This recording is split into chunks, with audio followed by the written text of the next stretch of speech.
So let's have a look at this, how I've set out the operations. So we did operations management on Tuesday. The lecture's uploaded on Sector. It's ready to go. I've started by just putting a fairly simple summary. Uber is all about the app that links the driver and the passenger and allows an automatic payment system. But then I've said there's a little bit more that we have to think about, the way technology is used, the management of quality and the scheduling of rides. Now, the use of technology, this is an e-business unit, so I think that most of the time you will have the use of technology as one of your operations headings. Okay, so I've talked about the computer app and what it does.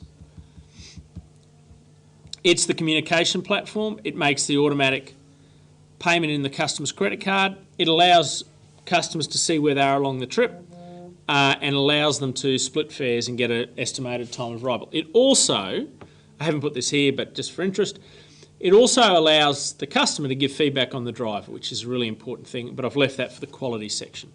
So that's the technology. I think we'd all have some discussion about how technology works in our business. Then I've put together a flowchart of how the service works, right? The customer downloads and completes a one-page application including their credit card. They tap their location on a screen saying where they want to be picked up from. They type in the details of the destination. Message is sent to the driver, picks them up. The trip is paid through the app because the credit card's already there. And the customer can leave feedback on the car and the driver. So that's the whole process. And a couple other elements are estimates of fares prior to travelling, splitting the fares, and tracking the trip and the time. So let's go to this next model, right, which is inputs, processes, and outputs. So I've said here are a bunch of the inputs, like the customer's credit card detail, the marketing to track the customer's looking for transport, the computer app, the driver with a late model car. These are all the different things that go into the service. And then there are processes. The customer books through the app, the driver picks the customer up, taken to the destination, there's automatic payment through the app. Right? And the output, it's a customer pays for a ride to their destination. All those different inputs are managed by a number of processes with the key output. A couple of other elements. Managing demand. So scheduling is a really important part of operations management. So they do that through pricing. They have surge pricing, which means that the trip could be 5 times as more expensive if you do it at a really high demand period of time. New Year's Eve is a classic example.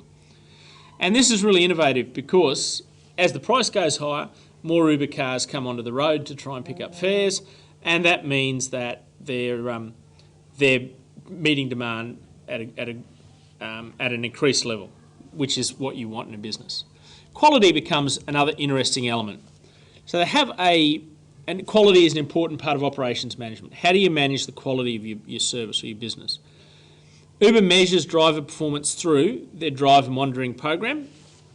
Their customers, Uber customers, can see the driver rankings that are based on what previous customers have said.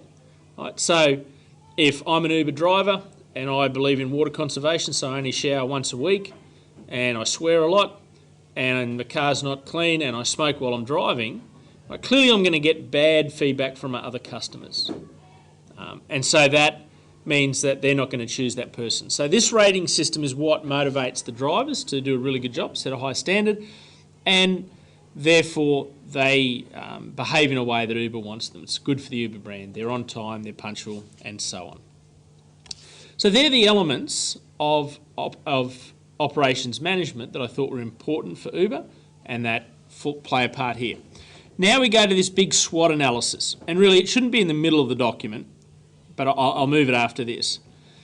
But we say, okay, have we added some strengths and weaknesses? Yeah, the surge pricing model, right, helps manage demand. That's a real strength. Opportunities.